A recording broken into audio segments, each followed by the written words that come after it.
a good group here already. It is my absolute pleasure to announce a dual stream. I believe this is his first collaboration in stream. Am I correct? Yes, this is my first one. That's so crazy. He's used to making videos and going live on IG, but not YouTube. But for anybody new, my name is DanCBearded. I'm from the United States, Michigan, and I've been growing a long beard for a couple years now. I've had some type of beard since high school, so over 10 years, but I really committed to growing it for about the last 2 years when actually my wife said, "Hey, do you want to think about growing your beard really long?" And I was like, heck yeah. And again, my absolute pleasure. I'm going to announce the Bearded Chokra. Sorry. Yeah. And I call him AB. I'll let him introduce himself and say his name in the best way possible. And then we'll get everybody involved in the chat and we'll kind of talk about what's going on. So go ahead and introduce yourself, buddy. So hello everyone who's joined this live stream, and thank you so much for taking our time to join us over here. My YouTube name, the channel name is Bearded Chokra. It basically means bearded guy. And my real name is Abhijit Bhansali, and I'm from Mumbai, India.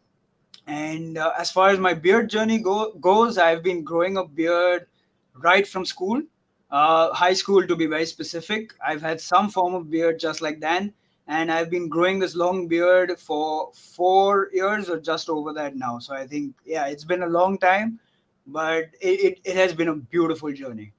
And one interesting thing I learned about his beard journey, and correct me if I'm wrong here, he has never touched his mustache, never a trim, never a shave. This is his life mustache. Some people go for a year. This is a life mustache, right? Yeah, that's correct. So I used to trim it in the early days when I just started growing the beard, but just with scissors, just because it used to, irritate me going into my mouth whenever I used to, eat. But I've never shaved it. So, and I've never been clean shaven in my entire life since I've, started getting a beard.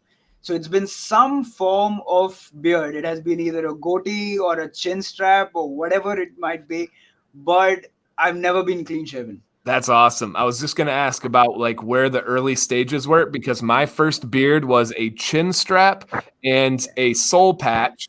And I was in high school. I was actually my first year of high school. So I was about 14. And I thought it was the coolest thing ever. I thought it was amazing. And my dad highly disagreed with me. He did not think it looked good, and then enforced the idea that it was his house, his rules. And I had some kind of style since then. But looking back at it, like we kind of talked about with our channel, I thoroughly regretted the chin strap. That's about the only beard style that I look back at and I'm like, what was I thinking? Now, what about you? Are there any of those stages or styles that you regret? 100%. Because when I had the chin strap, I had it for a very long time because I was a person back in the day. I was very chubby. I wouldn't call myself chubby. I was obese.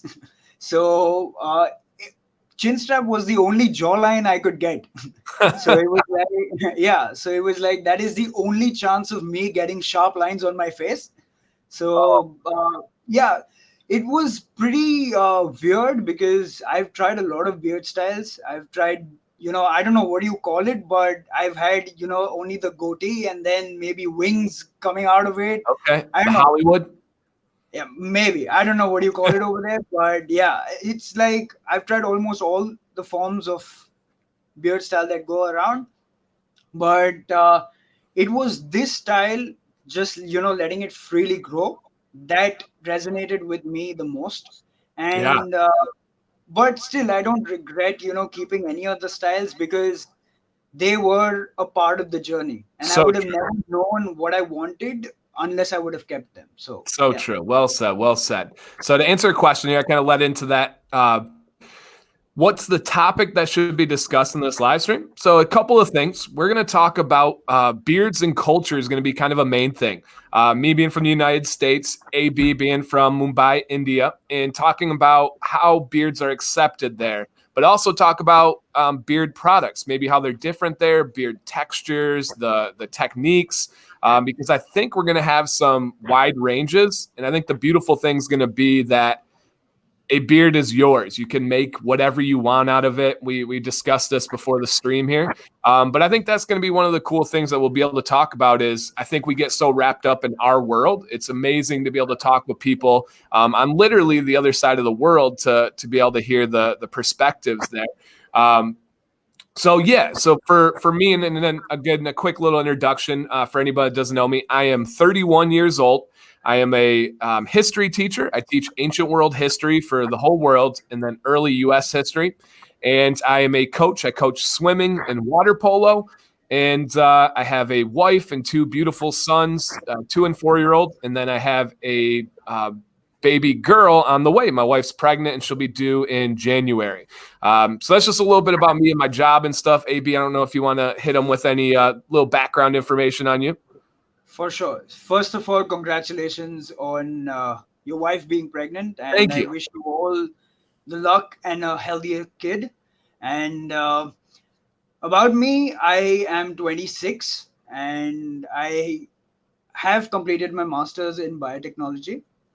And Awesome. after that, I am a full-time YouTuber. So post completing, masters in biotech, I've only done YouTube.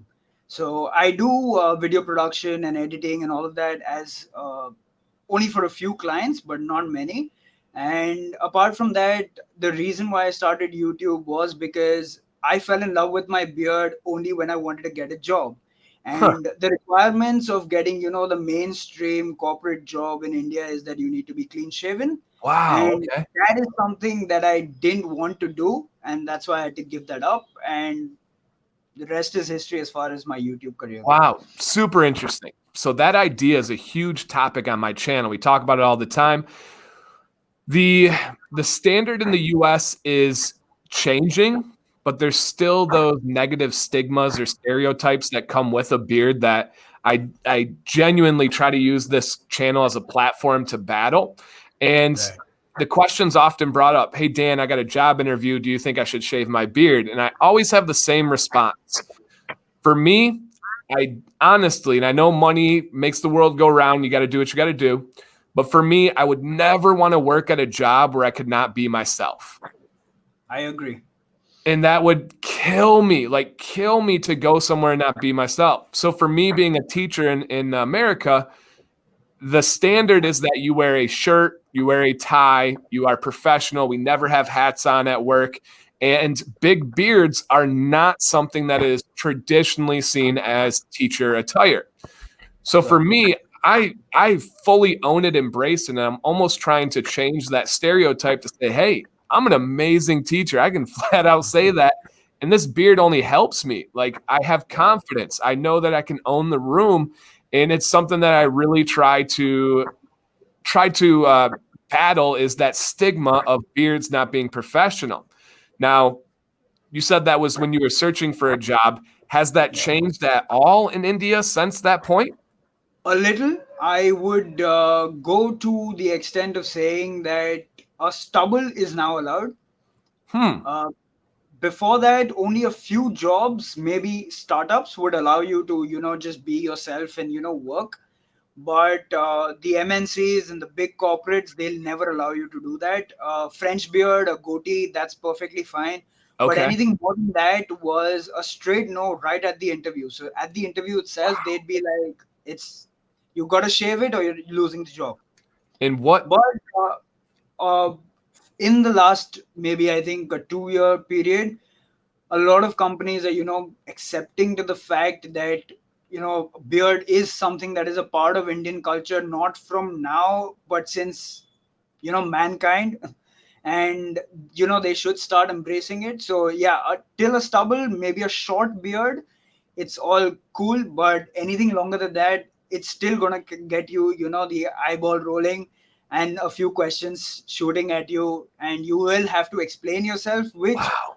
I know a lot of people don't want to get into, and they'll rather just shave Yeah. and skip this entire conversation. But yeah, that's something that I didn't want to do, and it was a very hard decision for me to make. But on the flip side, it was very easy because I knew what I loved and I knew what I wanted to do. Man, that is so interesting. And they'll just flat out bring up the beard. They'll just say it straight Yeah, up yeah. in the interview. they'll ask you one simple question: why do you have the beard? And if your answer is that I have a beard because of, say, XYZ religious reason, Right. then cool.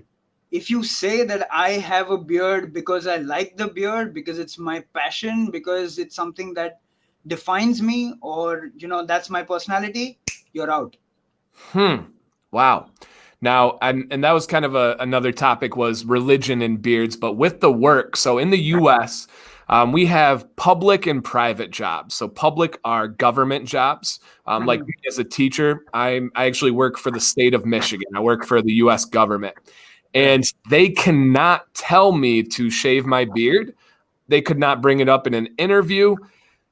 Not to say that they can't apply pressure in their own creative ways, like, hey, is the barbershop closed this week? Wink, wink, wink, and Yeah. stuff, but they can't bring it up. And in corporations, we they can take that stance, but it usually has to be backed in safety regulations. Right. Um, can't have such a long beard because it'll get caught in machinery, or you can't have hairs in a restaurant, those types of things, because of like job discrimination. It's like kind of a fine line in the U.S., and they don't usually just come out and say, "Hey, are you going to shave your beard, or why do you have a beard?"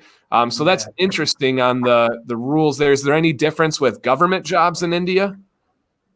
I truly, I don't have a lot of experience with that, but over there I believe that people are more judgmental in India. That's what I feel, but I might be completely wrong, because I don't have any first hand experience with that, because the only place I've tried getting a job is the big corporate, so Yeah. might be lacking some information over there. Yeah, and I explained also that I'm a teacher in a very diverse school district, and I do have a lot of families that are from India. And one thing that I've noticed, just as an observation, is they are much more blunt than a lot of my American families. If they have an issue, a lot of times the American families will kind of do a little Yeah. dance around it. If I have an Indian family that has an issue, especially with academics, they're coming Yeah. right to me and they're saying exactly what is on their mind, and they're going to handle it right there. Exactly. Now, I couldn't agree more, because people in India, they have less filters as compared to people outdoors, or Yeah. maybe in the US. We just say what we want to. I don't know if it's built into our DNAs, but we straight away go for it, and we rarely do even think about the consequences. At the academic level, at the base level, it might be completely fine, but these are the reasons why a lot of mob attacks and all that stuff takes place. But Yeah. Oh yeah, and I've noticed that fully, and I usually appreciate it unless it's like a mama bear coming at me angry. Then, whew, I get a little bit scary there. And then another interesting thing, because, and I'm sure we'll have many conversations about this in private, but the challenges of a YouTube channel, um, our two main challenges are very different. I have to base a lot of my filming around my kids when they're napping, when they're asleep at night, when they're not being crazy, when they're away. And a lot of people on my channel know that and can relate to that. Your challenge that you were sharing with me earlier is so interesting if you want to share that with the people. it's completely different. You've got your kids as noisemakers, and I've got Yes. the entire population of the city as noisemakers. And whenever I want to shoot, there will be someone who's going to honk their way on the street and spoil my take. And I'm a fumbler, so I cannot give one straight take without trying two to three times. Yeah. And when I have that perfect take, someone will spoil it by honking. So I'm like, yeah, thank you. It just made my day even worse now. Oh my God, that is so funny because yeah, I nothing from the outside like considers my mind when I'm filming. It's everything from the inside, and yours is the opposite because of Exactly. the hustle and bustle of Mumbai, which is crazy. Do you have any idea what the population of Mumbai is? I know it's massive. I don't know figures, and I'm really bad with figures, and I'm really bad with numbers. So I don't want to say anything, and then someone coming up in the comments Right. like, "You fool, there's something different going on." I True. don't want. into And that. that's a seasoned YouTuber right there, because something that I can relate to with that statement is if I put out a video, Yeah. I really do my research. I really do my work. You had mentioned you finished your master degree. I also have 2 master degrees that are both backed in research, and I've completed 2 thesis papers. And so if I put out a video, my number one fear is for someone to be able to fact check me and say, hey, that's wrong. So I have videos right now that people are like, hey, can you get me this? Can you answer this question? And I'm like, I've been working on it for 5 months on research because I'm only going to put it out if it's right. And I know you can Exactly. relate to that. Yeah, 100%. And that's I've learned it the hard way, because in India, it's like either people believe you blindly, Right. or they are going to question the hell out of you. Yep. And they will have some prejudices in their mind, and they will have some preconceived notions, and they don't want to change it. So, 100%. an Indian is a tough one to crack, but apart from that, I've learned it the hard way, I was saying, because I now in all my videos will have links to the research papers or any Awesome. research that I've done, because I don't want anyone questioning me, because it's not that I'm, hiding something or giving out false information. I go through hours and hours of research before I put up a video, and I just make sure that I have all the links, everything that I've done for that particular video and for that particular script, right in the description, so that if anyone wants to fact check me, anyone wants to read more about it, can just go ahead with it. Same. I had one that was fragrance oils versus essential oils, and there's so many preconceived notions because of either big companies pushing agendas or just hearing just falsehoods and ignorance. And I think I had 6 different peer reviewed journals from academic sources where I was like, nobody's touching this. If I'm putting it out there, it's gonna be backed up. So I relate to that so much, and it's so interesting that that's a worldwide thing. Where you said that Yeah. there's going to be people that come in with those preconceived notions that want to go at you. I see a ton of confirmation bias where people want to go against you, so all they do is search out things to fit their Yeah, point or twist your words in a way to fit what they're trying to say about you. And 100%. it drives me crazy. And it's like, you can't argue these things, but then they still find a way to do it. Yeah, I've had people commenting on my video just to get a spark out of it. If I reply, it's like a series of things that are just going to run towards Yep. me, and then it's like I would have just rather not commented and just forgotten about it. But yeah. 100%. I usually don't address them, or if I do, I'm extremely kind and sarcastic with them. Like I posted a story on Instagram where a guy had said, like, you've made a bunch of vital mistakes in your beard. You shouldn't be giving advice. And I like essentially said, like, thank you. It's like so great to hear from a true expert. Like, I appreciate you. Yeah, So yeah, you have to show them some love. right. But yeah. Right. Now, another topic, and by the way, thank you, Fable, dropping a 20 bomb in there. It says, such an amazing collab. I'm glad to see this happening. Thank you, Colin. I hope you're enjoying your little vacation that you and the family are on. Something else that you had mentioned that I thought was really interesting is, and I'll touch on it after you, with the U.S. and the differences there. You mentioned the idea of a beard has grown in popularity in India since you've started your bearded journey. If you want to be able to touch on that a little bit. So I began my bearded journey in, I think, 2015, if I'm not wrong. It's been a long time, so I might be wrong with the year. But yeah, so at that point, only 2 communities were widely known in India to be having a big beard, or at all, having a beard. So it would be the Sikh community, the Yep. Sardar, the Punjabis, and it would be the Muslim community. Okay. So these are the 2 communities in India who are known to have a beard, because they've been having it, through generations and Right. generations and Religious generations. backgrounds. Exactly. So they've got that background, and apart from them, none of the other religions in India would showcase this sort of beard growth.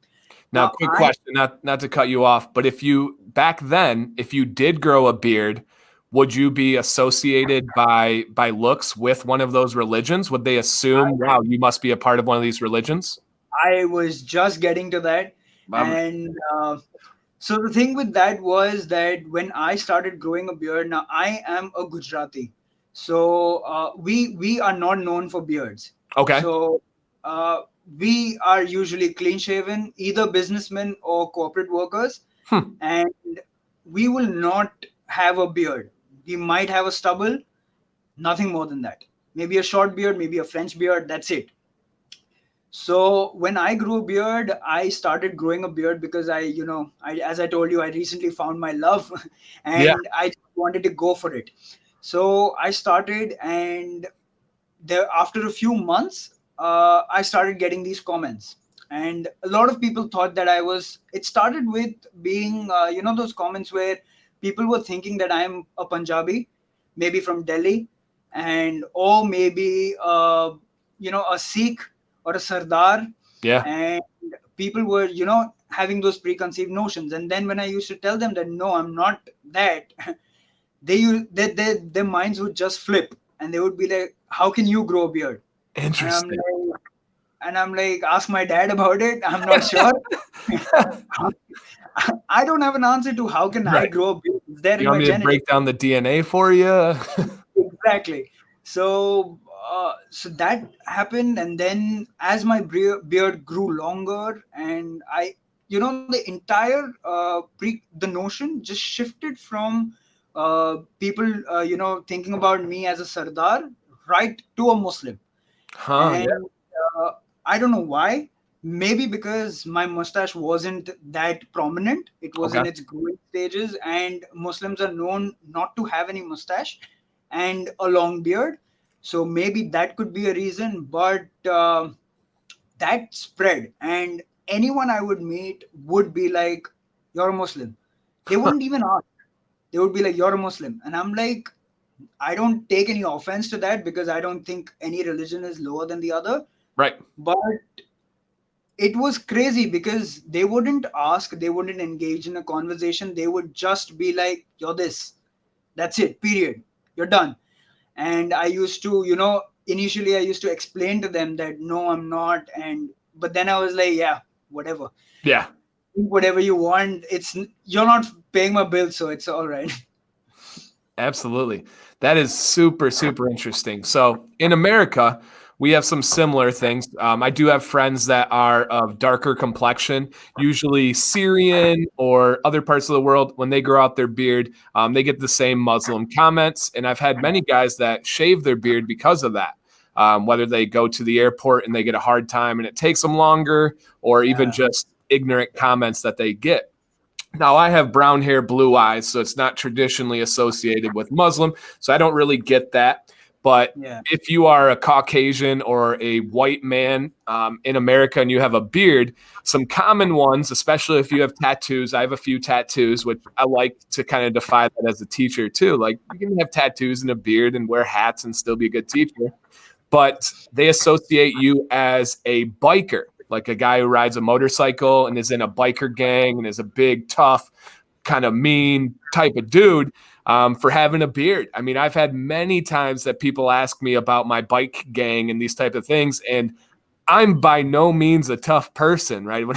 When I meet someone, I've never met a stranger in my life. I'm a gentle guy. I'm a taller guy. I'm 6'3" in comparison, so I'm taller than most, but they assume that you're a biker. Or if you don't keep up a good beard and you kind of let it go real natural, they assume that you're lazy. And that's a big part of the dialogue in America is that you're dirty and you're lazy. And so I've had videos to kind of combat that. We had a huge viral article. I don't know if it made it to India, where this actually, I think it was in Europe that started. I was Sweden, actually, who did a study and said that beards were dirtier than dogs, that there were more Oh my God. fecal I matter. think the video of And yours, I made a video about it on my channel as well. same, And I was furious when I read the article because I had to actually backtrack the actual research paper. And same. I was, what is this guy thinking? And what are people making out of it? And it was such a ridiculous study. The sample size was the smallest I'd ever seen in a study. There were like 6 beards and 12 dogs, something crazy like that. It was pathetic, and I had to pick it up because I was just, actually, I didn't come to know about it. My sister sent it to me on Everybody's Instagram. sister sent it to him. So my sister sent it to me, and she's like, "Go shave your beard." And Yep. I'm like, "Wait, what?" And then I read the article, and I'm like, "Whoa, this is wrong." Literally, this is wrong. And then I Yeah. had to, spend some time, backtrack on the research. I found the guy who, actually did the research, Same. and then I read the entire research paper, and I was like, "This is a joke." And Same. people can't be taking this seriously. And I was so mad when I made my video. I talked about the same thing. I actually had the paper and I was breaking down how ridiculous of a study, especially someone from an academic and a research background. I was so disappointed that this guy claimed to be a doctor too, and claimed to be in it was unreal. And then I put up a video. There's a pretty cool radio station in America that had a couple bearded employees. And when this was going viral, they actually they went to a lab and they had their bearded employees and their clean shaven employees, their faces tested for this fecal matter and for the bad bacteria and all this stuff. And they were almost identical. And on one case, the clean shaven guy was dirtier than the bearded guys. Obviously, this is nature's shield for you, and it's just time that people understand this. It's a And filter. exactly, and it's been in human culture since humans have existed. Yeah. So it's like there's no reason to ignore it. You can choose to keep it or not, but you cannot just have this notion that it's dirty or unhealthy, something like that. I know we don't have that notion for head hair. If you see a guy Exactly. growing out long head hair, no one's ever been like, "Oh, that's dirty." It's Exactly. the same thing. Exactly. Yeah, it's mind blowing to me with that.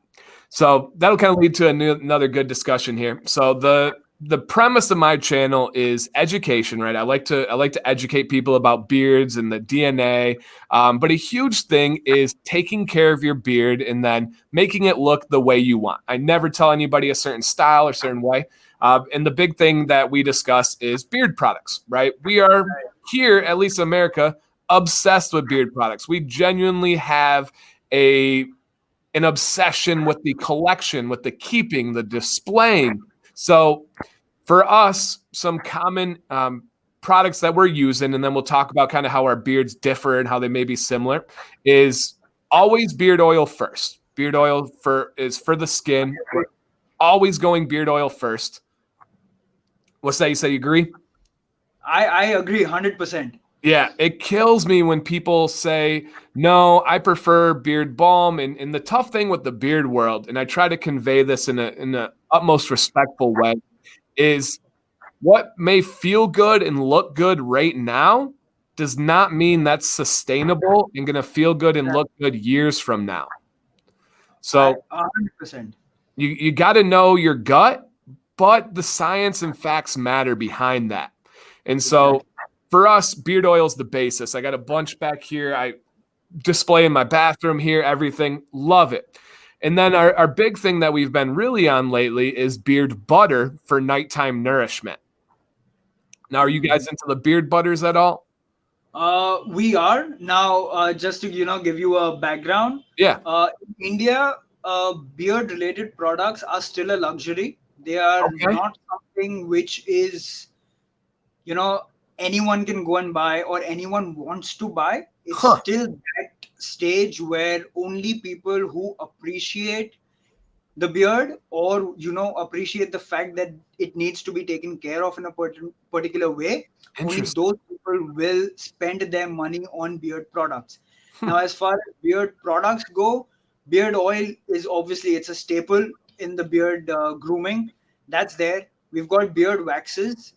We've got beard softener, and beard butter is kind of treated the same over here. Okay. and a beard balm is something that is not really popular. Interesting. So people know anything that gives hold as beard wax. They will not differentiate it as beard wax or beard balm Hmm. because obviously, as far as the ingredients go, the beard balm will have a lesser quantity of the beeswax in it. But as far as products go, I think a lot of people associate beard grooming products to be only of beard oil, beard wax, and maybe a beard softener. A beard softener is a more popular term in India because Indians have a very curly, coarse, rough, uh, for some people very dense. That is the characteristic that a Indian beard goes by, and for us, anything on this planet that can soften it is a welcome for us. So yeah, so that is something that goes on in the product category over here. But still, as I said, it's not something that a lot of people will spend their money on readily.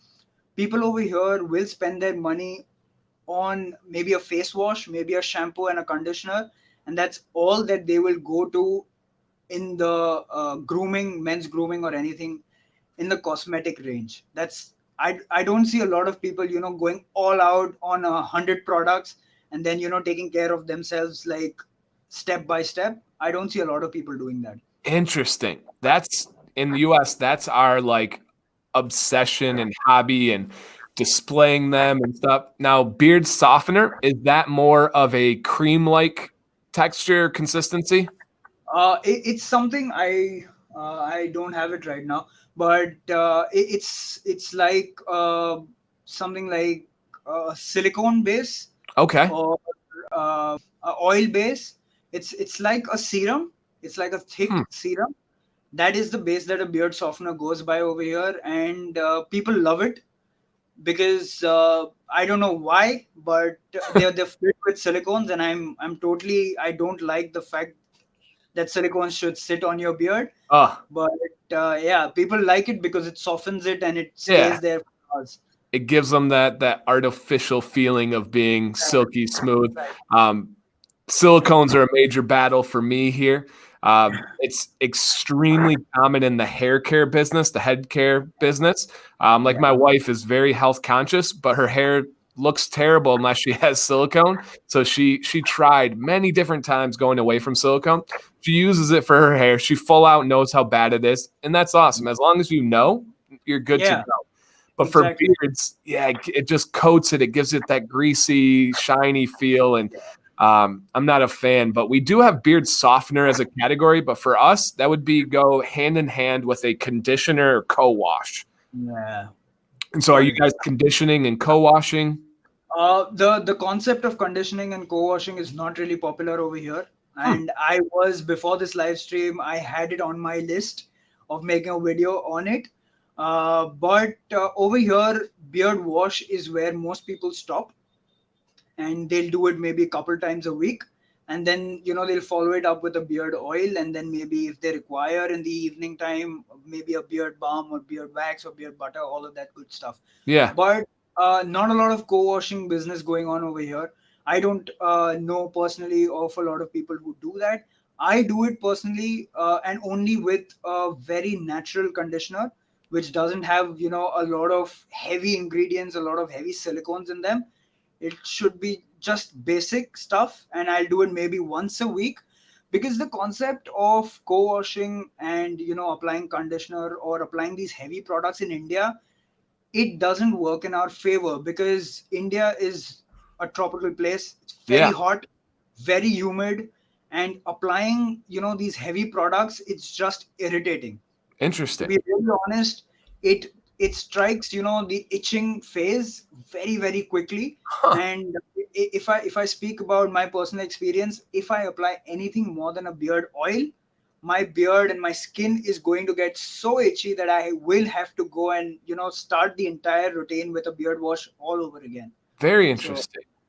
Yeah, I for the most part during the day I only use beard oil. I just made a video on that actually, and I explained. For me, my help is length and gravity, right? To be able to get the style that I want. A lot of guys wear beard balm in the US when their beards are shorter and they're kind of puffing out, that kind of awkward phase. And it'll give them a little bit of nourishment, but it'll give them style as well. Right. But for me, beard butter is a must at night, every single night. I absolutely am obsessed with beard butter right now. I like beard butter with a little bit of wax. It's got some body to it. I like a whipped beard butter that's really light. And then we have gone through kind of a co-wash and conditioning craze in the US, where I actually just made a video last week about it is possible to over condition your beard. We had people that literally scrapped washing. They got rid of beard wash and soap and were only co-washing every single day. And I'm like, no, we can't do that, guys. I know you love your co-wash, but that is too much. So I had to make a video on it. Yeah, that's a really prevalent issue, because the thing with grooming is that unless and until you do it and you have some amount of personal experience as to how your particular skin or your hair reacts to certain products, you wouldn't know when to stop. Right. 100%. And neither can you nor can I, explain it to someone that, take this much amount and be happy with it. Maybe that's not enough for you, or maybe that's too much for you. You have to find out. So that's what anyone who asks me on my channel as well, I tell them that you too need to go and do your trial and error. I can give you a direction, but the trial and error has to be done at your end, because otherwise you'll never know. If you come into me as a blind follower and just, take my word for it that maybe 5 drops of beard oil is more than enough for the rest of your life, you will be okay with it, thinking that, this YouTuber has told me about it, but you wouldn't know if it's the best thing for you unless and until you've tried 12 drops. So yeah, it's every beard is different, and that's not a corny phrase. It's seriously true.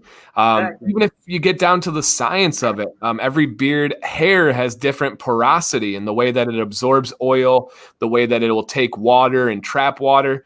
I did a video on gray beards. Gray beards are scientifically different than beards that are still producing pigment. They don't have the outer layer of protection. They're wilder, they're thinner. So you have to have an adjustment with different beards. Here, a lot of guys with gray beards like a thicker oil that has kind of a castor oil base. With my beard's pretty decent and are pretty dense and thick. So I don't like castor oil a lot in my beard. It kind of makes it stick together a little bit. And I would think that's probably the same with you when you were saying you don't like those heavy ones. Castor oil is pretty dang heavy. Yeah, I agree. Sunflower oil, castor oil, mustard oil are a no-no for me. I wouldn't go anywhere near them. For me, sweet almond oil, jojoba, and even coconut oil does wonders for me. But apart from that, fractionated coconut or straight up? No, straight up extra virgin cold pressed coconut oil. Okay. That is something that I use personally. Like if I'm out of beard oil, or if I'm traveling and I forgot to carry my beard oil, but I have my coconut oil, because I consume coconut oil as well. So I will always have coconut oil by my side. Okay. So people who follow me on Instagram know that I have an entire cupboard full of coconut oils. So yeah. So one of my favorite companies is Beard Octane. I'm gonna have to get you some just so you can try. They actually sell coconut oil capsules now that you take 2 a day for your beard, for your health. And I've been doing that for a month. Awesome benefits for my skin and everything. I mean, coconut oil is amazing. It's beautiful. And I add my coconut oil to my salad. So okay. It's like a dressing for me. It just makes it taste much better. Like I like the taste personally. I've heard it from people who hate the taste, but I don't know. Interesting. Yeah, and a lot of guys here have what they call bullet coffees. They add a little spoonful of coconut oil to their coffee. I'm not a coffee guy myself. I drink a gallon of water every day, and I start off with water in the morning. I'll get to water. Pause that water thought. But fractionated coconut oil is amazing, but sweet almond oil is my number one. My beard loves sweet almond oil more than anything.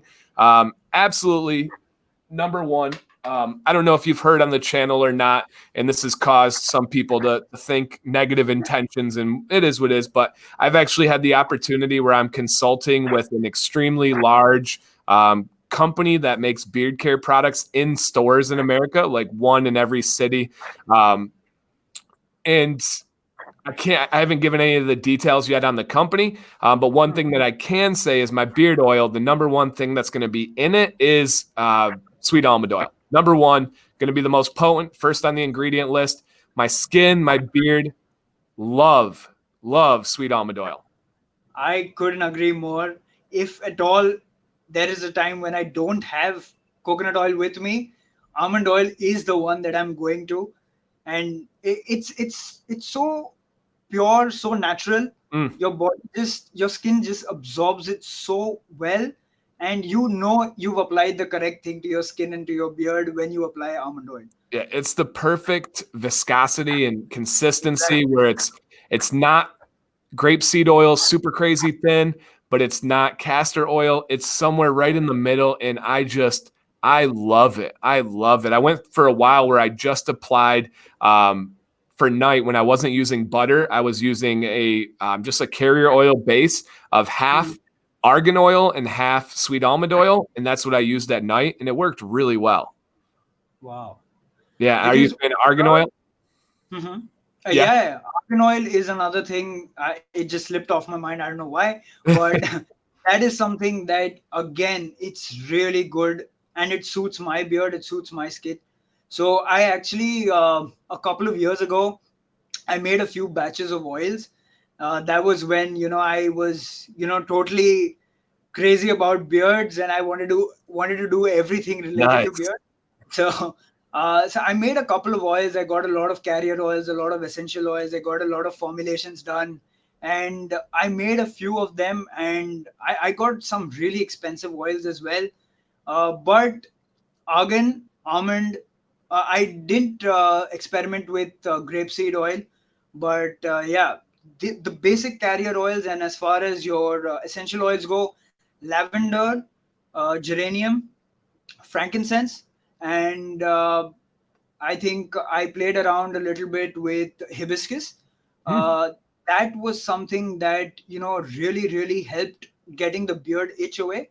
I don't know if a lot of people know this, but hibiscus essential oil is something super crazy if you are facing beard dandruff or a itchy beard.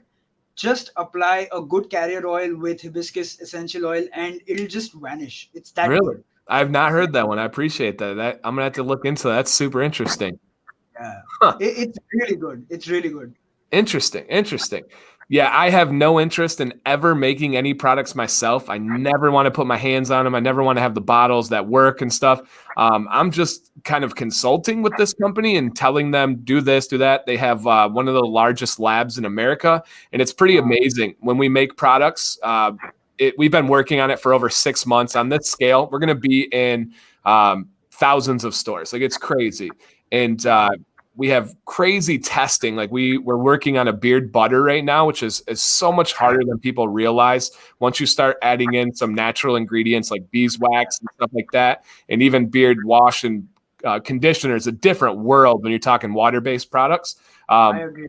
But we have every testing available. When I'm working on my beard butter right now, we tested it in 10 different stages. We had it in like 70-degree weather with 60% humidity for 2 weeks, in 75-degree weather with 40% humidity. And we're seeing how it stands after a couple weeks. It's super interesting how certain ingredients play off of each other, what their shelf life. Like, grapeseed oil is a really good thin oil. It helps deliver the products, but its shelf life is not very good.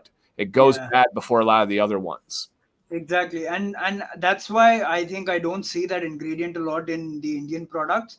You will see a lot of almond oil being used, coconut oil, sesame oil, maybe.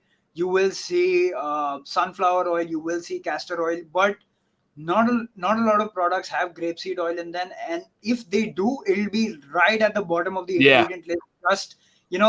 Just to show that we've put it in the product, but no one knows how much there actually is. But yeah, it's a completely different world when you sit and make products on your own, because that is when you come to know how difficult natural Mm, ingredients are to deal with.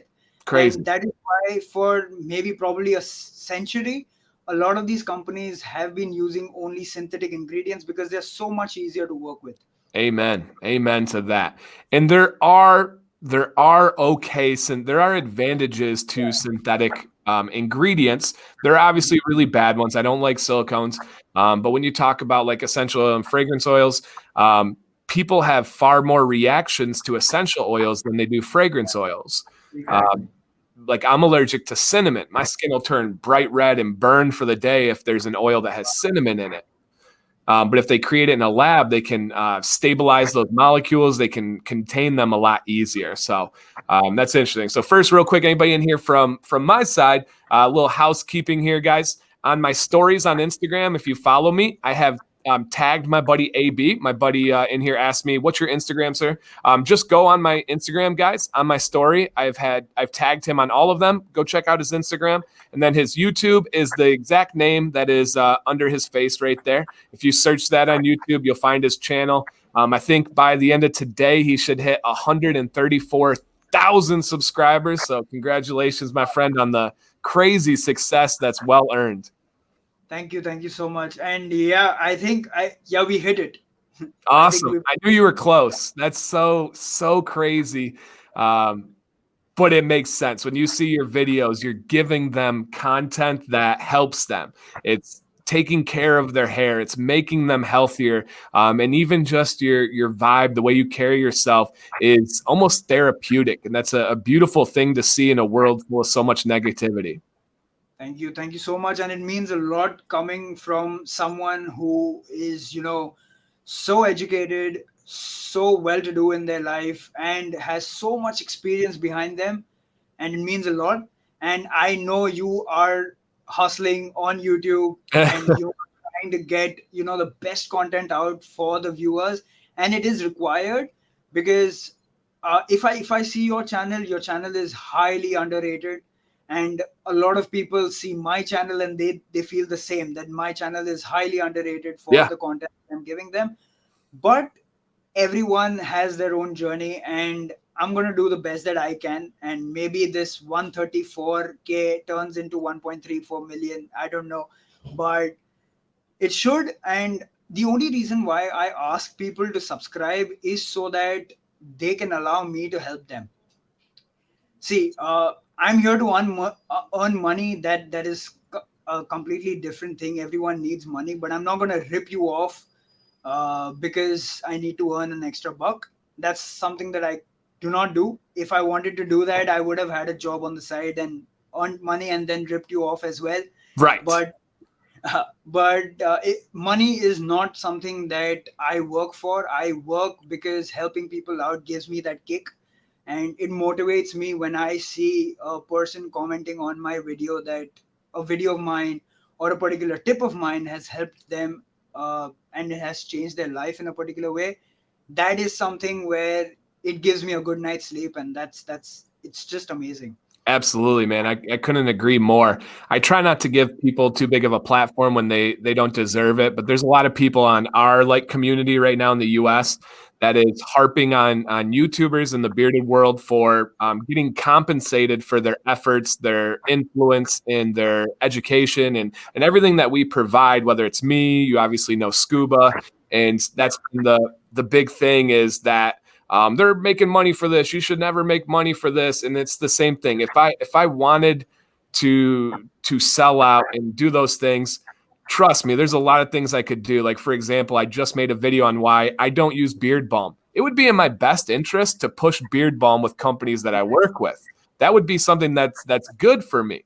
I just made a video on not over conditioning. It would be in my best money Exactly. interest to say, Exactly. hey, buy all this conditioner every day, but I don't. I mean, that's not going to ever change anything that I'm saying, and it's an absurd thought that people think that just because you are getting compensated for what you've earned, that there's some ill will or ill intentions there. And for me, I always relate it to like pro athletes, right? LeBron James gets money for a tennis shoe. He would never wear a shoe that doesn't work for him personally, no matter what the money is. And there's nothing wrong with him receiving money for doing that. Exactly. And even to the people who question the fact that how can you earn or how can you, get money for, selling products online or maybe even promoting products online. How can you do that? See, the thing with that is the world has to have a balance of people. There are people who are sellouts, and people, unfortunately, right now, they have a lot of following, and a huge mass of people are following the people who are sellouts and who will sell you anything that comes their way because they're getting the fat paycheck. But then there needs to be people like you and I who are rigid minded and who know what is right for the community. And people like us need to be there because some time or the other, all these masses who are following those people are going to value us, and that value is not going to be taken down into numbers or maybe paychecks in your bank balance. That is a completely different number that you would be dealing with. And I work for that. I don't work a lot for recognition and money. I work for respect, and I work for appreciation. So I consider myself as an artist. So I will not put out a video unless and until I'm 100% in that zone. And if I'm half-hearted about any video, I just don't put it. And I get so many comments. I'm like, people tell me that, I've been asking for this video since 6 months, Yep. since a year, and you still don't put it. I'm unsubscribing you. And I'm like, I just go and tell them sorry for not doing that. But I tell them that I'm an artist and I will not do something just because you want it. And if I'm not feeling it, I will not be able to deliver to the most potential that I could.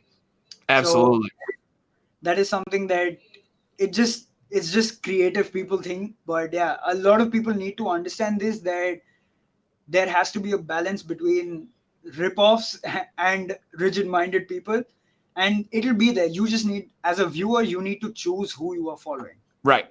And I've said a couple, you've killed it right there with the points. One of my biggest ones are people say, oh, you sell out this, that.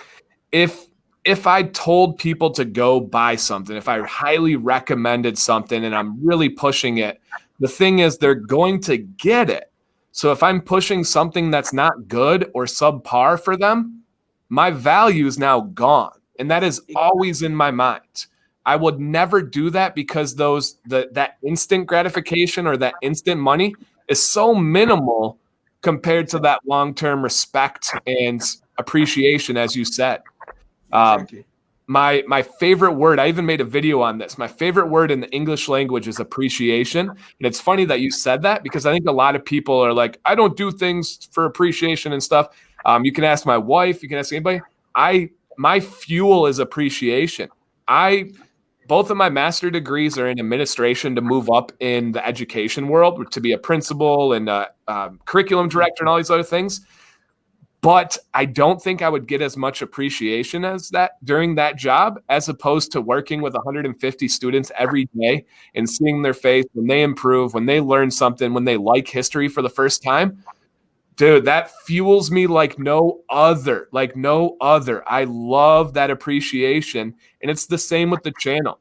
If I ever felt like I was kind of doing something for any other reason than that, I wouldn't be able to live with myself, period. Right? If I was doing stuff for money, I would have been a principal a long time ago. I would have moved up. I love respect. I love appreciation. Anybody that knows me really knows that respect drives me, right? I don't care about haters and negative people. That doesn't faze me. I'm a very confident person. And yeah, as Todd says, I was his daughter's teacher. And so it really drives me. And I would never do those things. There's like big companies in the US that have a great program for giving back to the influencers that promote them. And there's two ones that are very, very big that just don't personally work for my beard. They don't absorb well. They don't sit well. One of them is heavy castor oil based, so it just doesn't work. And I don't like their scents. And another one is has a different consistency and just doesn't work. And they're quality ingredients, quality products. I could make a lot of money pushing those two companies and no one would bat an eye because they're good products, but they don't work on my beard. So I can't say, go buy this, it'll work, when it doesn't work for me. Even if I'm the only person, I can't say it. And so if I was doing it for the money, I would be pushing those companies like you wouldn't believe, but they just don't work for me. I couldn't agree more, and I feel so happy and proud to be collaborating with you right now, knowing that you share the same values as I do. And the reason why I don't know, I don't think a lot of people know this, but the reason why I haven't collaborated with any other YouTuber in the past is because of the same reason that I couldn't just find that one person who shared the same values or who had the same beliefs that helping people means more than money. And I don't know, but when you approached me and when we had this conversation that we should do this, it just clicked, and I was like, that's it. I found the person that I need to start this with, and it has been great. And the second thing was, so there are two things. One is the scent that you had spoken about. We'll get back to that in a minute. But the other thing was about these companies who are ready to pay you potloads of money. Um, and the thing is the same with me. There are a lot of big companies in India who will pay you crazy money to say the script and to exactly say exactly word to word the script that they have written out for you. And they'll be like, you don't have to say anything else in the video. We'll give you a script and you just read that script in the video and you'll get your paycheck. And I'm like, no, thank you. You can Right. keep your script and you can keep your paycheck. I will try the product. If I like the product, I'll take the product and the paycheck. But if I don't like it, it's not coming on my channel for sure. Period. Exactly. And before we move on, I think I saw a comment from Steve that he had just subscribed to the channel. Thank you so much, brother. It means a lot to me. And the second thing that I was getting to was the scent. Uh, Scent is something that I think a lot of people in the US, I think on your side, are more fascinated about. Oh, yeah. Uh, yeah, I think that is there. And in India, it's kind of a mixed bag. Over here, we just want things that will not make us feel sticky, not make us feel, really hot, and not give us that itchiness. Otherwise, the scent and all that comes secondary. At least for me, the scent doesn't matter until and unless the product is made out of really good ingredients.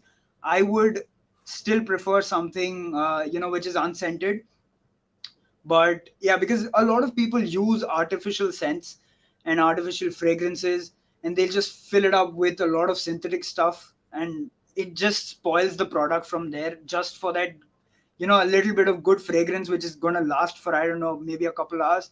But it just spoils the product. For me personally, I don't appreciate that. I don't know how it is in the US.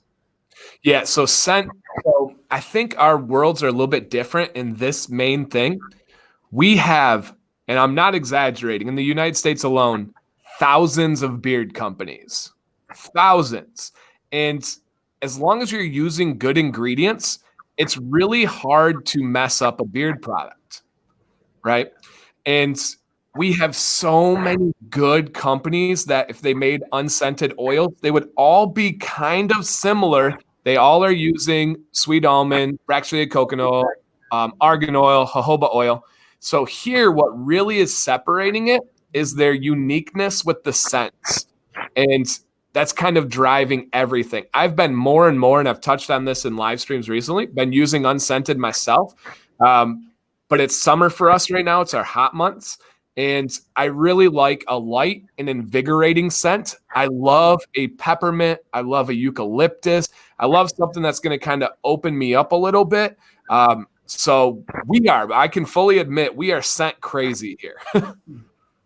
Yeah, because over here the thing is, the reason why I think you guys shifted to being very fascinated about scents is because you have so many companies coming up, and you have, see, because After a point, there's not a lot that will differentiate a beard product from another. 100%. They can give it a different name, but still the same thing. Exactly. And maybe, a slight reformulation here and there, maybe a few ingredients here and there, but essentially it remains the same product and it's going to do the same exact thing. But in India, the thing is, not there are not a lot of companies, Right. especially if you speak about companies that are doing well, there might be less than 10. Wow. And yeah, so the number is not comparable. And I think that is the reason why companies in India are not trying that hard to, separate themselves out or stand out from the other competition. They are just going with the basics, and a lot of people are buying it. So right now it's working for them. Maybe if it picks up, maybe if there's another boom in the beard trend, Yeah. maybe it might happen.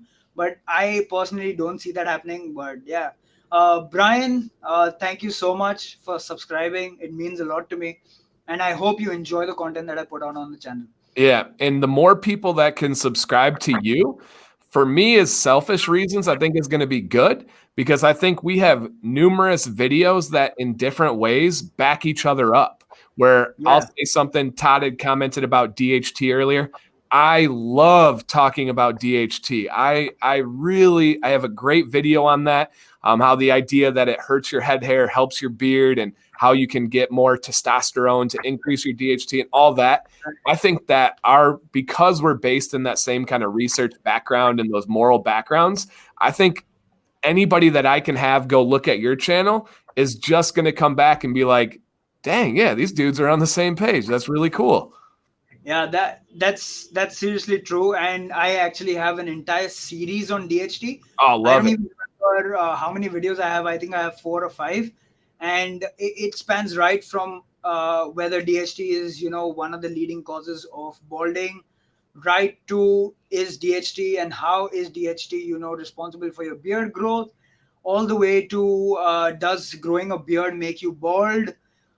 I've got a ton of videos out there, and it's reached a point on my channel where, like, I had to take a break from beard related content because I had almost covered all the topics, and I had to, step out and explore the other topics because Love it. for you, you can have a channel solely based on beard related content because people in your country are that interested in beards, True. and people really want to learn more about its grooming, how to take care of it, what's the science behind it, and all of that stuff.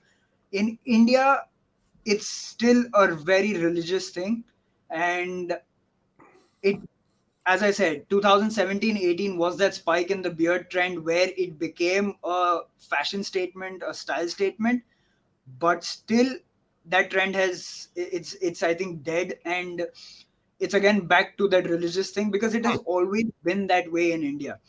Interesting. We generally associate people, as I said, only of two religions in India who have had the beard for the longest time, and it has always stuck to them. And now, with that beard trend, a lot of people have tried it, but people who haven't had this, a long beard or even had a beard for a year, they don't have any experience with it, and when they tried it, they've just, given up because they came to know that this is not easy catwalk, and it takes some real TLC and some real time. It requires a lot of your personal investment as well. So yeah, a lot of people discovered that when they started, but I don't think it's for everyone, and I totally appreciate that. Whatever floats your boat, you don't need to follow any trend, and you just need to be yourself. I keep telling people this, that there are a lot of people who come up to me, they're like, I want a beard like you, or maybe I want a beard like this XYZ person. And I'm like, can you grow that beard? And they're like, genetically and naturally, no. And I'm like, then why would you want to do that? Yeah. Grow what you can, and if you don't like what you can grow, then just don't grow it. Right. It's not compulsion. Agreed. It's like when guys dye their beard, it kills my soul. I'm like, Oh, no, man, that color is beautiful. Like, I wish they could see how we love the diversity of color in the beard world. I covet that color, those changes. Like, don't dye it. Exactly. I'm actually waiting for my beard to go gray. I don't know Me, why, yeah. but So I have but these blonde fangs right here. I've got some but orange. I got some gray. that's what sets your beard apart, and that's what gives your beard its own personality, and that is beautiful. And I just want more people to appreciate that. Yeah, I absolutely love it, and couldn't agree more. Yeah, embrace what you got, and it's not for everyone. Because I mean, you'll get this on here too when you're taking care of your beard. People will comment and say, "You're making this so feminine. You're making this so girly and stuff." And all you got to do to grow a beard is stop shaving. That is true. You can grow a beard by doing absolutely nothing. Yeah, Is it going to be the most healthy beard, the most presentable beard? No, you're going to be full of split ends. You're going to be dry. It's going to have all these problems, but you can grow it, but I just don't know that you would enjoy that process. exactly. And it's good that you brought up the point of this entire routine being very feminine, and because back in India, I would like to share this thing. Bearded Chokra is India's first men's related cosmetic centric and beard centric channel. Huh, wow, So congratulations. That's yeah, cool. so when I started off reviewing men's cosmetic products, there was no one else doing it on YouTube, and there was no one there's hardly any people doing it even in today's day and age. Hmm. And I've heard this a lot, that why are you doing things that girls are meant to do? Why are you reviewing cosmetics? Why are you reviewing face washes or shampoos and serums and all Yep. these other things? And I'm like, it's not a girl's thing. It's high time that a guy understands that even their skin and hair needs some taking care of. And see, the range might vary. A girl obviously will take care of her hair and her skin 10 times in magnitude as what a guy would do. But uh, it doesn't mean that a guy shouldn't do it. Yeah, agreed. And for me, it is my time. It is my therapy. Like I have two kids. I love them, but they are all boy, man. They are 100 miles per hour, woo, crazy all the time. My wife is amazing, but that's 10 minutes in the morning where it's just me. I get to enjoy it. I get to be proud of what I'm doing, and it's the most therapeutic thing I've ever done. Exactly. But I don't think a lot of people know this, but when I started this beard growth journey, that was the time when I started my weight loss journey as well. Okay. So both of them went hand in hand. So I don't know how many pounds it is, but I was 115 kgs. Okay. Uh, I don't know how many pounds that is. Maybe I'll just look it up. I'm Uh, guessing like but 170. uh, And it's interesting you say that. I have a Wednesday live stream with my buddy TMD and then the mayor. The mayor started. He's 40 years old. He has grown his first beard ever in his life this summer, and he also started it with his weight loss journey. He is down 35 pounds in 2 months. How many wow. pounds was that you looked up? So 115 kgs is 253.5 Okay, I pounds. was way off. Jeez. Yeah. So I went from 115 all the way down to 65, which is 143. Wow. So yeah, in a year. So Wow. that was the biggest change in my life, and in that journey was the time when I started growing a beard. So if it's for me, my beard is inseparable now, Right, that's because you. yeah, it's like a scar for me. It tells a story, and it's something that I really really connect to at a whole new level. And so I completely forgot looking up kilograms and pounds what I was gonna say, but Yeah, yeah. no, you're So just talking about the journey of people telling you that it's a girly routine, but it's just yeah, it's therapy. It's like you said, it's a exactly. story. So that was the time. Yeah, as I said, when I was losing the weight, that was the time when I had a lot of self confidence issues, and I couldn't present myself. I couldn't talk confidently to people, and that comes with anyone being overweight, and it's a given. There are a handful of people on this earth who are extremely confident, even if they're overweight, even if they're obese, and I salute them because it is a very difficult trait to have, especially in this judgmental world that we live in, especially in this world of social media. There are a lot of people waiting to abuse you and waiting to demotivate you. Oh, whew. So at that point, that was a period where I was going through a lot of depression, and it was a very bad mental health. I would like to put it that way, and the beard helped me get out of that. So the 15-20 minutes in the morning where I can sit, wash my beard, blow dry it, apply beard oil, apply the beard products, appreciate what I'm able to grow, that was my cutoff from the world. And then also appreciate the amount of weight I've lost, because I've been obese right since I was 10 or 11 years old. And I've had like people who ask me right now, can you help me in weight loss? I'm like, hell yeah, I can help you. And then they're like, are you a certified nutritionist, or are you certified to do this? And I'm like, no, but I have 12 plus years of failure in experience of all the things that you shouldn't do to lose weight, so I can probably teach you a thing or two. That's So awesome. yeah. Awesome. Hey, great question here from Barden. This is a company, I believe they're out of Canada, so Northern America, but out of Canada, which is closely related to the U.S. And he says, as beards are very closely related to religion in India, do companies have religious connections, or are they unrelated? So yes, they a few companies will use the religion card to promote their products to a certain niche category. So there are companies who make products only for the Sardar community or the Huh. Punjabi community. They will not sell their products to anybody else. Wow.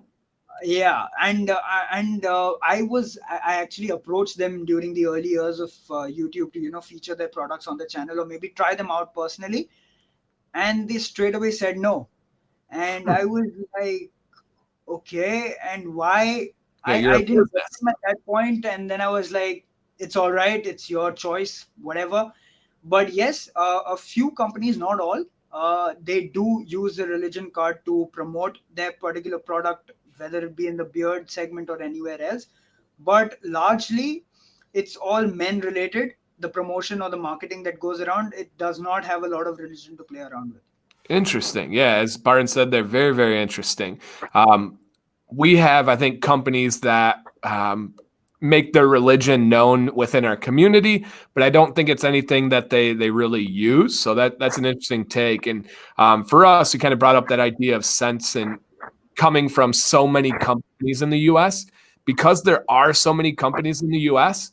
Being a having a good quality product, unfortunately, is not enough. Just because there are so many options. So for us, scent is a big differentiator, but there's also the theme of the company is massive. The label and how it looks is massive. I'll show you a couple examples here. All right. So these are three very different companies that are doing well, but because of taking a unique route. One was Beard Octane that I mentioned. They have kind of like a car theme, but they have some of, if not the greatest scents in the game. They are unbelievable. They got kind of unique red tops, beautiful labeling, and an owner that's extremely involved in our niche community. They're involved in the live streams, the comments, they do giveaways, those types of things.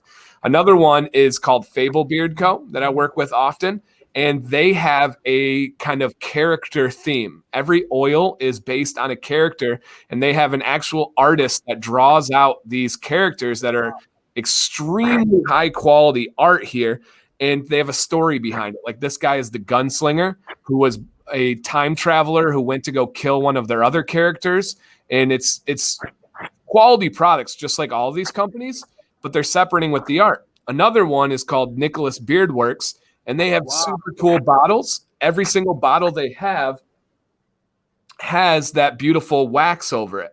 And they have clear ones, they've got red ones, and they have different styles. I of would love bottle. to have that one in my collection. It What's- looks beautiful. And like this one here is their common bottle, the least expensive one, but they're known for that wax, and it's just beautiful. And those are the things in the US that are really separating these companies, where if one company has, let's say, a more generic logo, a more generic theme, and their products are really good, unfortunately it's probably not enough because everybody's products are really good. Yeah. Does price play a big role in the American market? It does, in interesting ways. So our biggest company in the beard game is the most expensive company. Okay. So and you may know this, I would think that you'd have a shot at it. You have any idea who the biggest beard company is in America? I don't think so. Beard Brand. Oh yeah. Okay, so I've yeah, heard- with Eric and all those guys, mainly because they were really first to market on a grand scale. And then they were the first ones to really give YouTube videos to help bearded people. They were a great inspiration for me to start as well. Yeah, and they kind of earned that. So they have a good quality product. People like to throw shade at them because they've made it and they're doing really well, but their products are good, but they're very expensive. And when people say, are they worth it? That's all relative. For me, I've never purchased Beard Brand, but I've asked for it as gifts during the holidays. And that's what I think a gift should be. It's something that you would want, but you wouldn't spend your own money on it. And so they're the biggest and they're the most expensive. Our world is almost all the same price. So on each review video I give a price rating, and Steve's kind of joking about it here, a $1, a $2, or a $3 sign price rating. The majority of beard products in our community are at the average in US dollars. I don't know if you're able to convert it. It's for a 1 ounce bottle, it's $15. And that is the absolute standard. So $15 for a 1 ounce bottle. Okay. And how would that compare in India? That's about 1,100 rupees. Okay. And that would be almost 3 times the amount that a regular Indian would want to spend on a beard oil. Wow. Now let me hit you with Beard Brand. So Beard Brand for a 1 ounce bottle of beard oil is $40. Wow. For their gold one. Approximately 3,000 rupees. And it's too much. Like, to give you perspective, a normal, good quality beard oil from a brand which is doing well and is there in the business since quite some time, it'll be around say 300 to 350 rupees. So that'll be like $5. So that'll be the price range that India functions in. Wow. Anything more than is that a carrier oil base, or are there scents in there? Is there labeling? What is that product that you're getting? Let me give you an example. Okay. So this is one example over here. It's by a very new company called MGV. Okay. And this is the English gent by them. And so this one is argan oil, jojoba oil, sweet almond, rosemary, lavender, tea tree, vitamin E, aloe vera, and cedarwood. Okay. So they do use essential oils, they do use carrier oils, and there will be brands who straight up go for mineral oil or silicones in their beard oil, and they will charge the same amount of money. And they've heard it from me that they are bullshit. But yeah, so but this is a generic looking beard oil that you would find in India. Okay. Not a lot of people experiment with the packaging over here, because over here, as I told you, there's not a lot of competition. You just need to have good quality ingredients and a decent marketing game, and you're good to go. Okay. So it's not really difficult, and you need to be cheap. Interesting. Anything more than $7, and people will question, and most probably they won't buy it. See, over here, if anything's around $7, it's almost assumed that it's from Amazon and that it's garbage quality. Like if we saw $7, we're like, I don't know about that. And my buddy Todd, who actually he teaches geography and he's a world traveler. He actually spent the summer in Taiwan and a little bit in mainland China. And so he's been able to explore. He brings up a good point. He says cost of living figures into that, I'm sure. So I'm sure that has a big aspect of it as well. Yeah, 100%.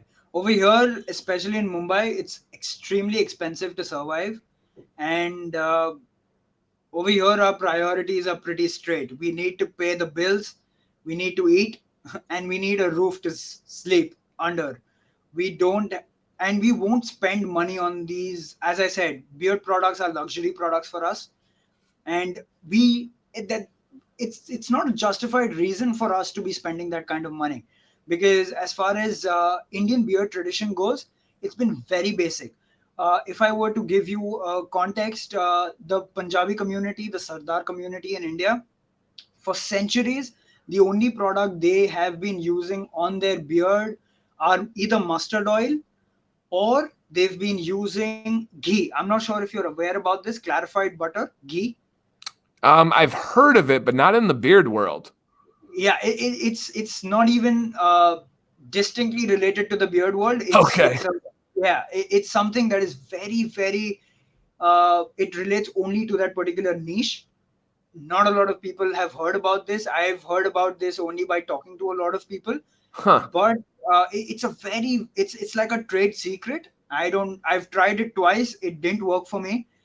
So I couldn't, catch on to that particular way of taking care of the beard. But yeah, over here it's like a luxury. Over here, as I said, people will spend on soap, like a bathing soap or a bathing bar.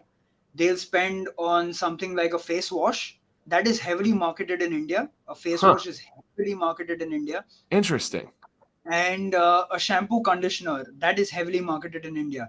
Apart from that, anything that comes out of this category of products, everything is luxury, and you need to sit and explain to your audience or your potential customer base why they need it in their life. So it's that stage in India, but it will go past that, I'm sure. Interesting. Yeah, I think that plays a major part in it. And yeah, and somebody posted too that in the EU, the cheapest oil they've seen is 12 euros, which is somewhere near $15. So that would make sense that Europe and America are kind of on those similar Right. paths there. Because yeah, like I said, if we saw a butter or a beard product for $5-7, we would be automatically cautious, and rightfully so, because I think manufacturing probably and shipping and everything costs a little bit more here too. So that would make a lot of sense there. So interesting. So even at that lower price, that is still considered a luxury item. Yeah. See, up to as I said, $7, it's buyable by a lot of people. And when I say a lot of people, I include the college going people who Okay. don't have a lot of money, and I do include the elder people who are well to do as well. So since the beard grooming thing is not mainstream in India, and people still have those old traditional methods where they'll still use their hair shampoo to clean the beard, and they'll still use something like mustard oil or sesame oil or coconut oil as their only beard nourishment. For them, to make them understand that you have to spend that $7 to get a product that is designed specifically to give your skin nourishment, it is there's a level that you have to cross to get to them. But yeah, it's $7 is a very good price to be in. Anything more than this and you've hit luxury, and not lost a huge population in India who will be willing to buy your product at that particular price range, unless and until you have spent your life's fortune on marketing. You've got either Bollywood celebrities or people from the cricket world to endorse your brand. Unless and until you've got heavy marketing behind you, anything more than this price range will not sell in India. Interesting. Yeah, because even Beard Brand obviously sells at that point. We have ones that are about half of Beard Brand, which is still more than average. And if it's a good product with a unique scent, people don't really have a problem going for those things. So that makes sense. And you brought up ages there. I got another good question for you. In the U.S., beards are very popular with younger college-going kids. We have a term called hipsters here, people that just care about the fads and the styles that are going on. And then there's another resurging group, and that is people that are older of age that are either retired and they don't have to think about their work anymore, or they're former military. In the U.S. military, for the most part, you can't have beards or facial hair. And so they are now out of the military. They have that freedom. They've been shaving every day for 40 years, and they want to try to let it go and not shave. So those are some of the like most popular age groups in America. In India, do you see any peaks and Yeah, valleys of ages? 100%, 100%. As you said, a lot of the youngsters, and in India, it starts as low as maybe 14, 15 years of age. Starts as low as that. The aspirations to grow a beard start as low as that. But I, as you might be knowing, it's extremely difficult to reach your potential of beard growth at that particular age because Right. your body is changing at that point. Your Yep. hormones are changing at that point, and you do not hit the correct stage or the correct age to start growing your beard. Uh, Not a lot of people understand that. So that entire wave goes from say 15 to 30, and that's the entire age range where beards right now are really hot in the country. Apart from this, I don't see a lot of older people growing their beard unless and until they come from either of the three categories. One is the Punjabi community, the Sardars, one is the Muslim community, and the other one are the yogis or the saints or the Okay. people who are on the spiritual path. Uh, they These are the three categories in India who are typically associated with a beard. So, as I said, if you have a turban and you have a long beard, you're a Punjabi. If you have a short cap, maybe, and no mustache and a long beard, you're Muslim. If you have extremely long open hair, and if you have a big beard with a big mustache and maybe you call it a tika over here, which is, then you're a saint, you're a yogi. So it's very look based over here. So people will look at you and decide which category you fall under. So it's good. I've heard all three in my 4 or 5 years of growing a beard. I've heard all three I as bet. I've grown a beard, and I take pride in that because now I can be anyone. I can choose to remove my mustache and I'm a Muslim. I can choose to wear a turban and I'm a Punjabi. I can. I already have long hair, Yeah, so I can choose to put a tika and I'm a yogi. So that's it great. works. That's great. Now, do you or have you had the ability or have you traveled outside of India at all since you've had this beard? And if you have, has there been any perception differences that you felt? Yeah, so recently I have been to Switzerland. I Oh, was wow. in Basel for a week. I went there to attend the Basel World event. So that was a beautiful experience for me, and I was blessed to be, to be able to go there as a part of the press. Wow. So I covered the entire event, and it was beautiful. And it was very recent, so it was in the month of March or April of this year itself. Okay. So I did have, the eyeballs rolling at security. Yeah, that's what I was But wondering. yeah, but I'm used to that because I've been dealing with it since 4 years now. I Any mall I enter, any public place I enter, I have at least a couple of people turn around and look at me and judge me. Yeah. So I've gone past that. But apart from that, people in Switzerland are very sweet. Huh. They are extremely welcoming, and there are a lot of people who sport really amazing beards over there. Cool. I had the opportunity of seeing. I would say he would be around 40 years of age, 40, 45, and his beard was to his waist length. And Wow. I was like, when am I going to be able to grow this beard? But it was mesmerizing to be able to see that. Unfortunately, I couldn't, have a conversation with him. but you know, you come to know when two bearded men look at each other, there is that look and there Nah. is that brotherhood, Yep. and there is that mutual appreciation that you did it, brother, and you have been able to take care of your beard, the way I have been able to, something like Yep. that. uh, there is that, it automatically, two bearded men are already automatically brothers. It's a There's club. no two ways about it.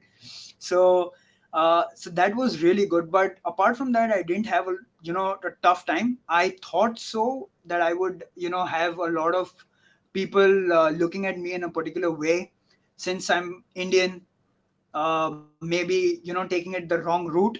But nothing of that sort happened. A lot of people were very generous, very sweet, very welcoming, very warm. Even at the immigration, even at the security checks, people were extremely good. And I was surprised to see that how far people's mindset has evolved, uh, when you take a beard into a consideration on an Indian person. Yeah.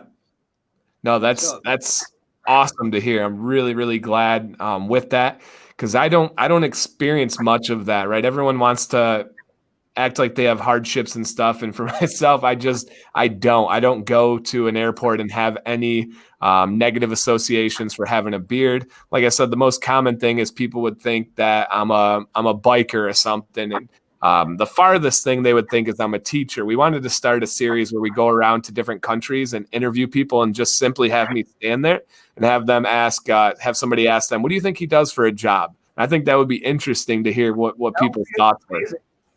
That would Yeah. be amazing. I would be one of the first people to watch that video. Yeah. I I would have no idea definitely what they would say. So I would love to hear that one. And because it would be out. So we asked the stream one time and they were like, maybe a rock band guy or something like that. But I think people from that community are usually associated with longer hair, if I'm not mistaken. Yes. Yep. Yep. So yeah, Especially it in all the Mhm. earlier decades of the US. Now it's not so much. Now it's kind of like spiky hair and tattoos and stuff. But definitely that we used to have the hair metal. Right. And I Kevin asked, how think long is your hair? how long is your hair? I am actually unaware. I didn't measure it, to be honest, but it's the level of my shoulders. Okay. Actually, my hair really curls up. I don't know if I can show you, but it really gets curled up. Yeah. Uh, if I were to straighten it up, it would cross my shoulder. But yeah, it's at that length right now. Okay. Interesting. And then someone brought up a Indian movie recently where both of the lead roles were bearded brothers. Yeah. It was a beautiful movie, and it's a must watch if you get a chance to watch it. It's a beautiful movie. Yeah. And I know the cinema world in India is massive with Bollywood and I mean huge, right? Two things in India. If you're a part of either, you can sell anything in the world: cricket and Bollywood. If you're Yeah. a part of cinema or cricket, uh, people over here worship the people who are there in these two industries as God. So Yeah. it's like you are a massive icon for the country if you are a part of either of the two industries. Yeah. And in the US, we had a lot of people's only exposure to either of those would be in one movie themselves. Right. You're probably familiar with, I think it was Disney, The $1 Million Arm. Yeah. And that was cricket and was in a movie and stuff. And then Slumdog Millionaire, of course, was the biggest Of course. movie of the year here. Yeah. It has opened up a lot of doors for Indian recognition worldwide. So yeah. Good, good. That's awesome. Um, we're an hour and a half in. You got any topics or questions or any thoughts? And we'll wrap it up here pretty soon. And but if I didn't want to leave anything off, if you got any last things that you were wondering or wanted to talk about. Uh, Personally, for me, I wanted to bring up this point of split ends in beard. Personally, I have been facing a lot of them, and I do know that trimming them at regular intervals is probably the best way to keep them away. Right. But I don't like doing that. Okay. Uh, Now, apart from that, I've heard about hazelnut oil being extremely good for split ends. Right. I've tried it personally, but it hasn't worked for me. Apart from that, nutrition, I do know that all the B vitamins play a major role in your split ends. I take care of that as well, but I don't know, something just doesn't work for me. Is there anything that you might be able to, share some light on? So for me, and it's nothing that's going to be news to you, is my number one indicator of how my beard health is, and especially with split ends or knots, I can usually tell with knots, is water. And I said I was going to bring that up earlier, and I'm glad you brought that up. I keep a big jug of water in my fridge every night, and I make sure I drink it. And I don't know what your conversion would be, but in the U.S., I drink 1 gallon of water every single day. And I never go without it. If I do, let's say I'm on a vacation and it's not as easy or accessible, that's when I'll start to see the damage and the noticing there. But I'm strict every single day of my life that I'm not on a vacation or something different. It's 1 gallon of water. So 1 gallon is approximately 4 liters of water. Okay. So that's a pretty good amount. I usually personally as well stick to that range. Okay. I would have 3 to 4 liters. But yeah, so the reason why there are times where I don't drink a lot of water is because I personally fast. I do intermittent fasting. Okay. So I it your body comes into a stage where it starts preserving its nutrients, Right. and if you have too much water, it starts flushing things out, and I just don't want that. Yeah. So I don't know.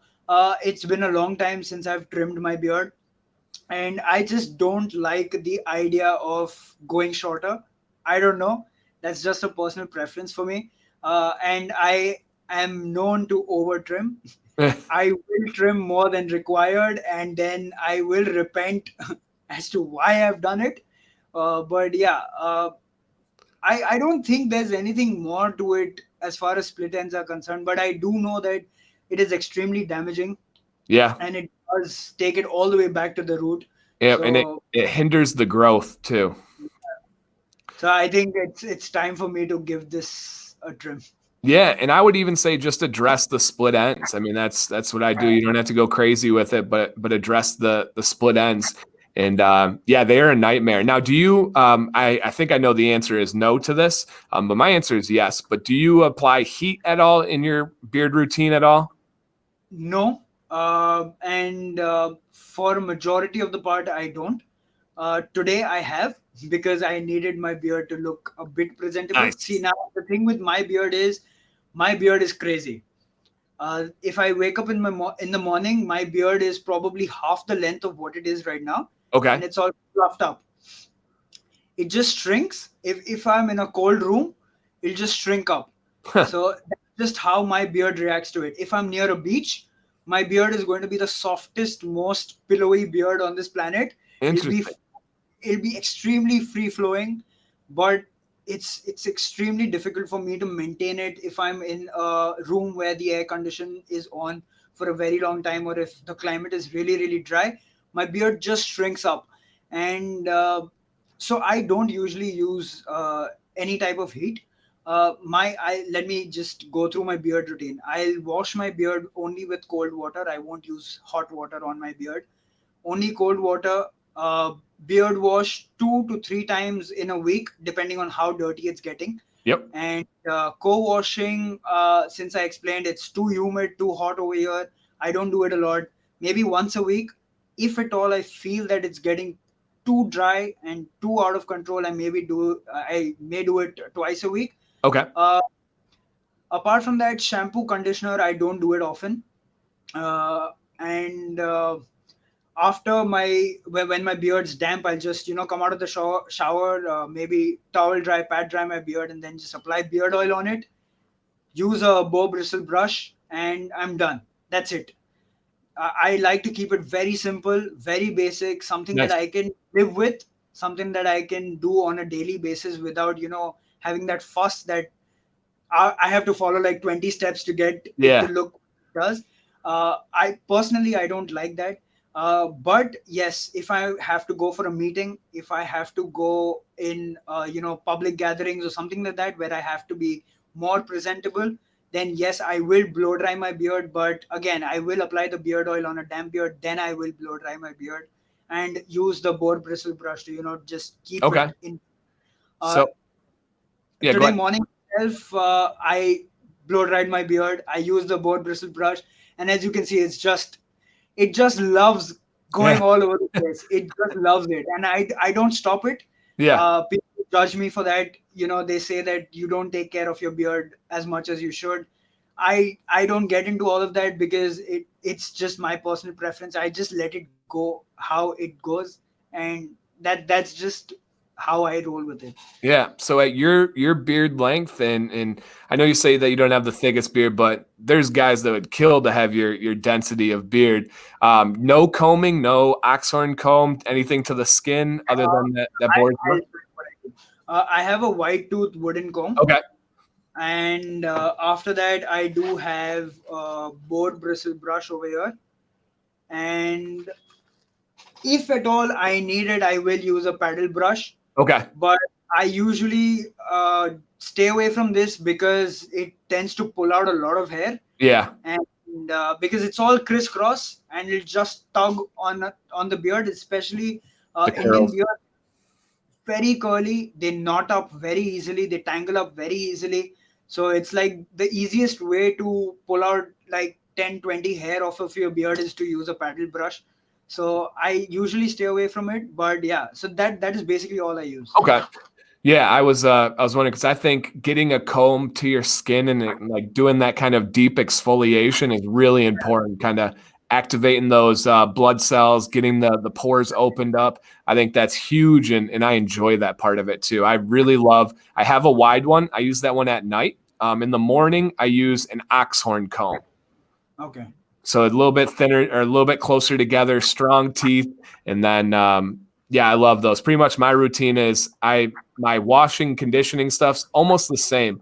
There's a lot of guys that aren't just rinsing their beard on days where they're only using water, and I just had that recent video where I really recommended that. I think it's really healthy to do that. Exactly. I always recommend washing when you need to, though. Like guys that sweat heavily, get dirty, you got to wash. I mean, it would be the same for our head hair. We want to wash there. So I get out of the shower, I towel dry, mostly dry. I like getting my beard dry. Oil and water doesn't mix super well, and my beard just doesn't. The water doesn't evaporate well if there's a lot of oil in there. So I get it pretty dry. I apply my beard oil. I take an oxhorn comb. I get it all in there. I wait 5 minutes, do my deodorant, my face, and all that stuff, and then I come back with a blow dryer, and that's my morning. Pretty simple. That's good, but the thing with mine is I cannot use a fine tooth comb on my beard because I'm gonna have it stuck to it for the rest of its life. Makes sense. My beard is extremely curly and extremely because I today is a very special day because I don't usually wear light colored t-shirts. Right. So I usually go for black, navy blue. That's kind of my thing. Same. And so yeah, you can see there are super curly hair on my beard, and it just loves going everywhere. So a fine tooth comb only does it for me after my entire blow drying routine is done. So Okay. once the hair knows where to go and it's got its shape, only then will it take the fine tooth comb. But apart from that, I like putting the oil on a slightly damp beard because my beard goes dry really, really quickly. Yeah. So I don't know if it's the porosity of the hair, but my beard will go dry very quickly. So I like to trap as much moisture as I can in that short amount of time. And if it's like slightly damp, I'll just put oil so that it forms a layer, and then maybe blow dry it so that it doesn't damage the hair as much. And I'll still have the moisture intact. So that is my entire concept of following this type of grooming routine. Yeah, absolutely. And then again, that's just every beard is the same. I have guys who like to keep their beard more wet to help spread out the products more evenly and stuff. And yeah, you just find what works for you. And perfect question that somebody asked, and I'm going to get your input on it, is they say, "Hey, Dan, are you not interested in growing your hair as well?" Well, anybody that's in here that's one of my subscribers and followers will know this. So I have just normal hair. I have a good head of hair, no balding or anything. But I've been recently really liking a hairstyle. So my wife listens to country music. Are you familiar with what that is? Yeah. Okay. So yeah, they sing about their dog and their truck and their whiskey and all that type of stuff. And I've never been into it, but I've been kind of into it lately. And so recently I've been inspired I really want to grow a mullet. Okay. Are you familiar with that hairstyle?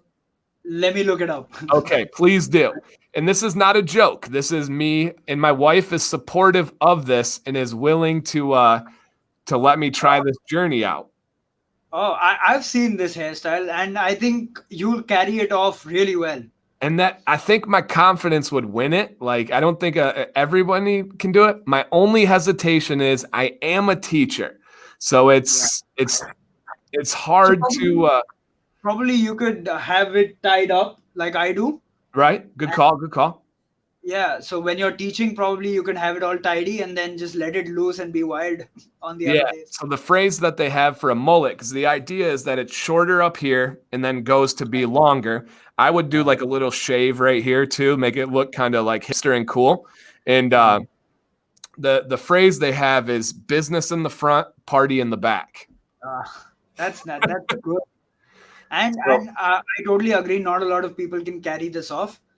Personally, I would look like a total douchebag if I were to carry it. I couldn't. I couldn't carry this off, and more so, I couldn't be confident in doing that.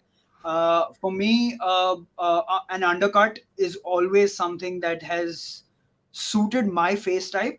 I have a pretty long face and a very structured face. Yeah. So an undercut just provides a lot of emphasis to that.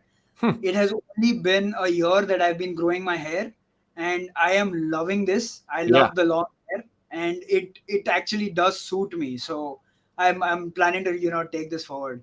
Yeah. So like, right, I'm obviously trying to grow my channel. I do that organically and with hard work. And they know me as like trusted teacher, all that type of stuff.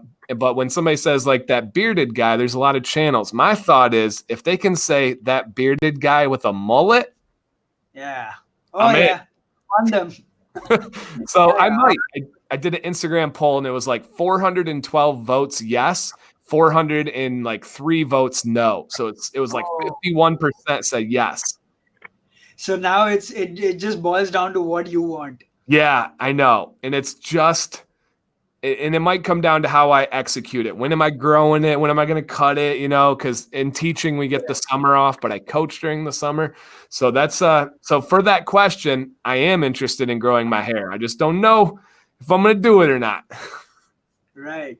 And I think you should. And I would love to see you in that look. Okay. I appreciate that support. That's a check on the pros side for me. My buddy AB on board with me supporting. Awesome, man. Well, again, you guys, his YouTube channel is right there. His Instagram is tagged on my Instagram stories. Go check it out. I think are just kind of two peas in a pod. We really value the research. We really value the hard work, the good morals behind it. And above all, teaching and helping people, right? That's why I teach. That's why I coach. I know that's why you do it is you went through that weight loss journey, that confidence journey of growing a beard, and you can see how that impacts people's lives in ways so far beyond what you could ever imagine. And it's special when you can just be a little help in that road. Exactly. I agree. And if it's like, if I could just teach you one thing, I've done my bit. I don't need to teach you the entire syllabus over there or all the secrets of life. I just need to teach you that one thing that will put you on the right path. And I think I've done my bit as Absolutely. And hopefully this will not be the end of this collaboration. We've already talked about another video and hopefully more live streams. I mean, I could talk forever. This is just natural between us. And I really look forward to the possibilities and opportunities. 100%. I would actually like to take this live either on my channel or on my Instagram on another day, maybe. Yeah. Because right now it's 12:20 a.m. over Oh here, yeah. and it's way past bedtime. So Yes. everyone's, and So, this is like my time to work. As I told you, after 12 a.m. is when the streets are silent and okay. I get to work. So yeah, No, but thank you for taking that time. I appreciate it. And yeah, you name it, I'll make it happen for your channel. 100%, and we should and we will collaborate. Awesome, 100%. brother. Awesome. All right. Well, thank you, everybody that's been rolling with us for almost 2 hours. We've stayed about 50 to 70 people. Man, that's awesome. This video is going to stay up for anybody that wants to share it with your friends, learn about beards. But I think most importantly, learn about culture and just this brotherhood that we have. I really, really love this. It was amazing, and thank you so much for making this happen. And just as an extra point, thank you for again invigorating the need for me to take care of my beard. Like, I'll be very honest, I have not taken care of my beard the way I should have in this past couple of months, mainly due to work. I would just get up, take a bath, sit to work, and then work throughout the day. Yeah. But since the time I've been in touch with you, I've been like, my beard has been missing the TLC and the love it needed. So I need to get back on board, and I need to start doing what I used to do. I love it, man. I love it. I appreciate that.